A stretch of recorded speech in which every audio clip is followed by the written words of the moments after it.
মামা তোমার নামটা কি? রাকিব হাসান। তুমি হিন্দু না মুসলমান? মুসলমান। আটটা মুট করো, তোমারে কয়টা কথা কইয়ে দিয়ে যামু। অবশ্যই। কথা কয়টা যদি সত্য হয় হাসা বলবা তো? অবশ্যই। মিথ্যা কইলেও কিন্তু আল্লাহর কাছে ঠেকা থাকবা।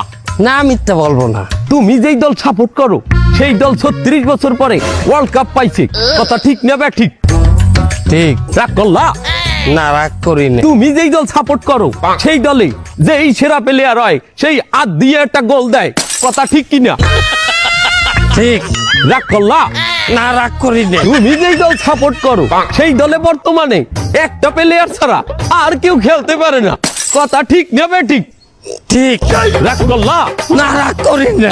তুমি যেই দল সাপোর্ট করো সেই দলের 3টা বিশ্বকাপ সাপোর্টাররা মনে করে 50টা বিশ্বকাপের সমান, আর ব্রাজিলের 5টা বিশ্বকাপ রে ওরা একটাও ধরে না, কথা ঠিক না বে ঠিক? ঠিক। রাগ করলা? না, রাগ করি না। তুমি যেই দল সাপোর্ট করো সেই দলের একটা প্লেয়ার বুড়ো হয়ে যাইবে, কেউ তোমরা ওরে ছাড়বা না, ওরে ছাড়া বিশ্বকাপ খেলবা না, কথা ঠিক কিনা? ঠিক। রাগ করলা? না, রাগ করি নাই। এই, এই, তোরা কি রাগ নাই? ভাই, না, রাগ করি নাই।